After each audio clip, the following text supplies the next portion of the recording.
Погода, что ты делаешь с моими волосами? Ладно. Привет, друзья!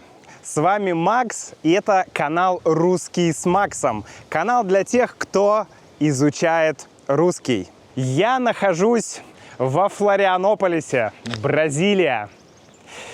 Представьте, что мы с вами сидим на кухне, где проходят все самые важные разговоры в России, на кухне.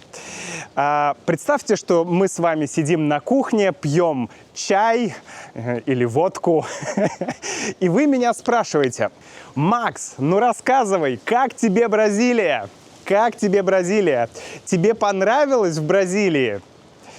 Вот сегодня в этом видео я хочу ответить на этот вопрос, потому что 2 месяца я и моя семья прожили в Бразилии, еще 2 недели впереди, потом мы уезжаем, и хотелось бы поделиться с вами своими эмоциями, своими впечатлениями, рассказать о том, как прошли эти 2 месяца. А прошли они очень быстро. Сегодня очень достоевская погода. Посмотрите, достоевская погода. Сегодня пасмурно, нет солнца, дождик периодически идет. Но на самом деле все не так, я бы сказал, не так грустно, не так печально, потому что, посмотрите, вокруг сколько зелени и сколько разных цветов. Деревья цветут вот здесь, там деревья цветут, какие-то безумно красивые домики, бассейн. На улице, где-то 18 градусов по Цельсию. Но это же просто питерское лето. Это лето в Санкт-Петербурге, друзья. Только еще больше разных цветов.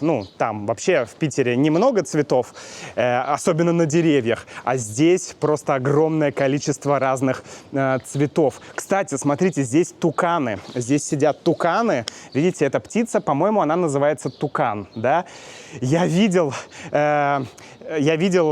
таких туканов здесь буквально недалеко в лесу. Очень прикольно. В общем, такая хмурая погода всегда хороша для какой-то рефлексии, чтобы порефлексировать, чтобы, поразмышлять, подумать о чем-то, проанализировать что-то. В общем, давайте этим и займемся. На самом деле я буду говорить не столько про Бразилию в целом, сколько про Флорианополис. Я буду говорить не столько про Бразилию, сколько про Флорианополис. То есть я буду в основном говорить именно про Флорианополис, потому что мы были... и мы сейчас есть.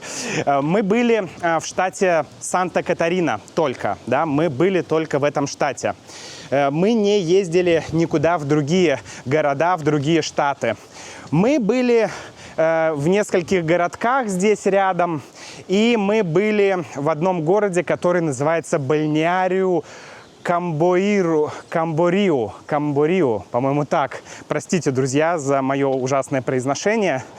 Этот город вырос из маленького городка у моря. Просто вот вырос огромный город, высокий город с небоскребами, по-моему, с самым высоким зданием или в Бразилии, или вообще там в Южной Америке, что-то такое. В общем, город с небоскребами, но, честно говоря, нам он не понравился, потому что он такой очень туристический. Представьте себе маленький курортный такой туристический городок у океана, но только вместо вот таких красивых зданий небольших, да, домов, там 20, 30 и, наверное, 40 и выше этажные дома. Такое себе. Мы были, к счастью, там зимой. Сейчас зима, сейчас сентябрь, уже скоро начинается весна. Мы были еще в августе. зима, и людей не было практически. Но я не представляю, что там происходит летом. Это какая-то лютая вакханалия просто. Вот. Но да, конечно, хотелось бы еще посмотреть Рио-де-Жанейро и другие разные города, но это мы оставим на следующий раз, когда мы в следующий раз будем в Бразилии. Потому что, ну, невозможно и работать, и заниматься ребенком, и, в общем, все вот это, и плюс еще постоянно ездить путешествовать. Это невозможно. Тем более, что у нас с собой все наши вещи. Несколько больших чемоданов с вещами, ну и очень неудобно так путешествовать. Кстати, был у нас с Юлей, с моей женой, диалог, где мы как раз говорили про туристов, номадов, релокантов. И в том числе мы там говорили, почему за почти 3 месяца в Бразилии мы не побывали в Рио и в каких-то других таких популярных местах. Можете послушать этот диалог. Кстати, друзья, может быть, вы не знаете, но у меня еще есть подкаст, да. И каждую неделю выходит новый выпуск подкаста. Его тоже можно слушать. Ссылка будет вот здесь. И если вы присоединитесь к membership-программе, то вы будете получать транскрипции и для моих видео, и для моих подкастов, и кучу дополнительных материалов для практики русского, в том числе для практики говорения. Прямо на моем сайте. Ссылка внизу. Присоединяйтесь, учите русский с Максом. Что ж, про Флорианополис. Первое, что сразу бросилось нам в глаза, когда мы сюда прилетели, это инфраструктура. Это инфраструктура на острове. Ну, на острове и на территориях рядом. И действительно очень-очень хорошая инфраструктура. Ну, что это значит? Транспорт. Везде доступен Uber, например. Можно везде перемещаться на такси. Это недорого. Есть автобусы. По всему острову и рядом ездят автобусы. Ну, обычные такие городские автобусы. Они выглядят вполне себе прилично, но нужно покупать специальную карту, там что-то еще делать. В общем, мы решили не заморачиваться с покупкой транспортной карты, поэтому мы просто ездили на такси. В месяц, кстати, у нас уходило примерно около $100-150 на такси. Это недешево, но с другой стороны, мы ездили в разные части острова. Мы после Аргентины нуждались в большом количестве вещей, обуви и так далее, поэтому мы часто ездили в торговые центры, чтобы купить необходимые вещи. В общем, я думаю, что вот в последний месяц, который у нас, который сейчас идет, да, в 3-й месяц, я думаю, что у нас гораздо меньше уже денег ушло на такси, потому что мы не так много куда ездим, мы больше гуляем здесь. А первые 2 месяца очень хотелось объездить все вокруг. Вот, касательно инфраструктуры. Везде есть магазины здесь. То есть, посмотрите, место похоже на, ну, не знаю, на деревню или на поселок. Ну, скорее на поселок, да. Мы бы это назвали поселком в России. Но здесь, на острове, он не очень большой, но на нем находятся десятки, наверное, крупных супермаркетов, где есть хорошие, свежие, вкусные, местные овощи, не знаю, все, что тебе нужно. Прям вот еда в супермаркете супер. Там мясо, овощи, все, что ты захочешь, все достаточно хорошего качества. Маленькие магазины тоже есть у тебя всегда под рукой. Рядом есть аэропорт, куда мы прилетели. До аэропорта ехать, 20 минут примерно. Не знаю. В общем, дороги хорошие. Вот посмотрите на эту дорогу. В целом хорошие дороги и даже более-менее нормальные тротуары. Мы с коляской гуляем много, и нам важно, чтобы была возможность с коляской по тротуару хоть как-то идти. И не везде, конечно, хороший тротуар. Есть места, где тебе приходится выходить на проезжую часть. Да, вот это проезжая часть, это тротуар, а это проезжая часть. Иногда приходится выходить на проезжую часть с коляской, но не так часто. Вот. Поэтому в целом нам понравилась здесь инфраструктура, никаких вопросов. Кстати, мы дошли до места, где живет крокодил. Друзья, крокодил. Да, здесь живут капибары. Это такие большие грызуны, большие крысы такие. Ну, не крысы даже, а большие морские свинки. И вот здесь где-то живет крокодил. Юля его видела один раз. Капец, ты посмотри на это. Это настоящее. Я думала, оно не настоящее. Оно настоящее. Макс, оно огромное нахрен. Маленькие крокодильчики, говоришь, да? Он достаточно большой, но я второй раз уже прихожу сюда, и его нет. Посмотрим, может быть, он на другой стороне пруда.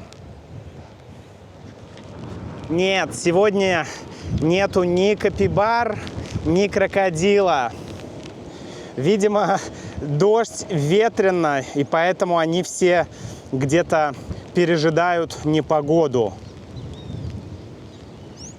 Следующая вещь – это еда. Еда. Номер 2. Еда.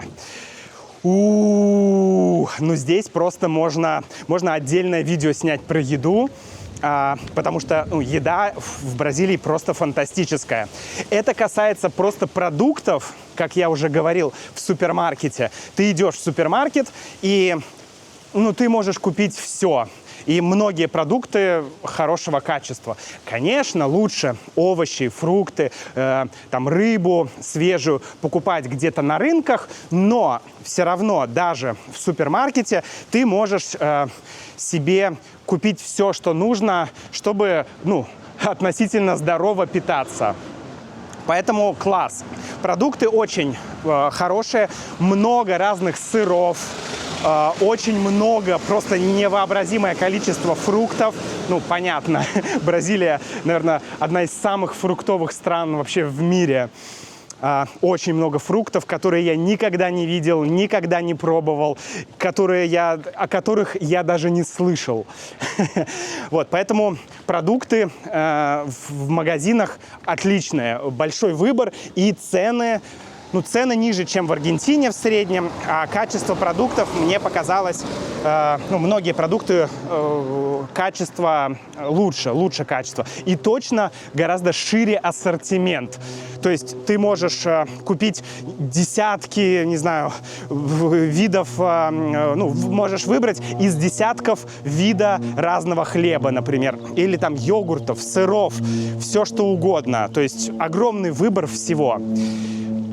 В рестораны мы в Бразилии не ходили, по-моему, ни разу. Один раз мы пошли, это даже не ресторан, но что-то подобное. Почему? Потому что в Бразилии есть фантастическая штука. Она называется буфеты, да, или буфет. Штука называется буфет.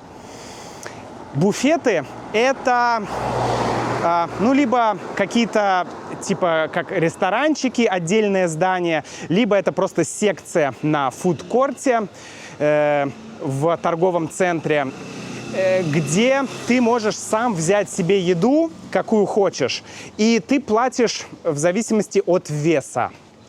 То есть ты взял 300 грамм, заплатил за 300 грамм. И вот это просто бомба. это просто фантастика, потому что в этих буфетах есть вообще все. Там есть разные свежие, только что приготовленные овощи, рыба красная, вкуснейшая, устрицы даже бывают и другие морепродукты. Короче, это все выглядит как какой-то суперфантастический ресторан. И стоит это все очень недорого. На двоих, вот даже на троих, мы платили от 18 до ну, там, 25-30 долларов. Да, иногда до 30. Хорошо, от 20 до 35 долларов. Давайте так скажем. От 20 до 35 долларов. Это на двух взрослых и одного ребенка. Это вот так. И это супер вкусно, это супер полезно, ну, потому что ты выбираешь приготовленные овощи. Такие, знаете, хрустящие брокколи, хрустящие, не жареные, а, не знаю, там, вареные или приготовленные на пару, может быть, но они прям хрустят, то есть они свежие, они не прошли термическую обработку такую долгую. Короче, очень-очень-очень круто. Ой. Вот, очень-очень круто. Я сказал чуваку привет, он так на меня посмотрел. Вот, короче, очень круто, очень круто. Еда просто фантастическая, поэтому мы заказывали еще пиццу, она была фантастическая. Суши заказывали, они были вкусные. В общем, мы просто, наверное, я точно набрал пару килограмм в Бразилии, потому что еда здесь просто, я не знаю, просто невероятно вкусная. Гораздо лучше, чем... Ладно, я не буду делать разные сравнения, но просто скажу, что еда очень-очень вкусная. Мне хочется еще уточнение сделать про еду. С возрастом чаще начинаешь говорить о вкусной еде, да, и о вине. Ну, вино я не люблю, не очень люблю, но могу сказать, что ассортимент пива здесь просто какой-то тоже фантастический. Одна еще вещь про еду, что еда, вкусную еду можно найти в любой стране мира. Это факт, 100%. Дело в том, что здесь... что мне нравится, что здесь у тебя всегда более-менее рядом есть буфет, и там ты можешь поесть здоровую пищу, относительно здоровую, да, по мне здоровую, недорого, прям реально недорого, от 8 до, даже от 7 до 15 долларов за порцию, да, в зависимости от того, что это за место и что ты берешь. Вот. И это очень просто. То есть ты идешь и обедаешь. Все. То есть тебе не нужно идти в ресторан, ждать, пока тебе принесут еду, что-то приготовят. Это не формат ресторана, это именно формат сходить пообедать. Я сижу, работаю, я встал, пошел в буфет, сразу пообедал и пошел назад. Все. Быстро, недорого, идеально. Идеальный формат. Идеальный формат. Просто идеальный. Вот оно, друзья. Вот. Запоминайте это место. Это Пепе, пиццерия, маленький вагончик. Такой абсолютно неприглядный вагончик. Можно пройти мимо, но там делают фантастическую римскую пиццу на фантастическом, толстом, но хрустящем, великолепном, без кучи масла и какого-то, не знаю... Короче, очень вкусную пиццу. Будете в Кампеше, во Флорианополисе, обязательно закажите у них пиццу. Третье. Нам очень понравилось исследовать остров. Очень понравилось исследовать остров. Мы просто брали такси, ехали в другую часть острова, и там либо проводили время на озере, либо ходили по горам. У меня были влоги, где я катался на покрафте на озере, катался по озеру. Я был на озере, но катался на покрафте по озеру. Где было видео, где я ходил в горы. В общем, мы действительно классно провели время. Мы увидели много разных экзотических для нас животных. Например, маленькие обезьяны, туканы, птицы. Юля видела крокодила. Капибары. Капибар мы много видели в Аргентине, но все равно здесь мы их увидели очень близко. Они прям ходят рядом с тобой. И еще много разных других животных мы видели. В общем, было прикольно. Вообще, мне кажется, что Флорианополис – это идеальное место, чтобы провести здесь зиму.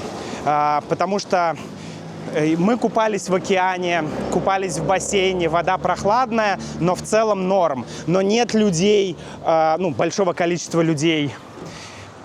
Цены Очень приятные, кстати, смотрите, я говорил про рынок, и вот здесь как раз находится рынок, и там продают всякие овощи, фрукты, можно купить все, что хочешь. Поэтому это идеальное место для того, чтобы провести здесь зиму, мне кажется. Или вообще, если ты номад, путешествуешь, работаешь онлайн, то вот Флорианополис — это просто, ну, одно из топовых мест вообще, куда можно поехать, мне кажется. Очень рекомендую. Дождь усиливается. Надо идти домой. Опа. В общем, классно, что еще 2 недели есть, чтобы насладиться этим фантастическим местом. Дальше нас ждут новые приключения, о которых вы скоро узнаете, что будет дальше, где мы окажемся в будущем, в скором будущем. Подписывайтесь на канал, присоединяйтесь к мембершип-программе и учите русский с Максом, друзья. До встречи в следующем видео. А я пойду домой.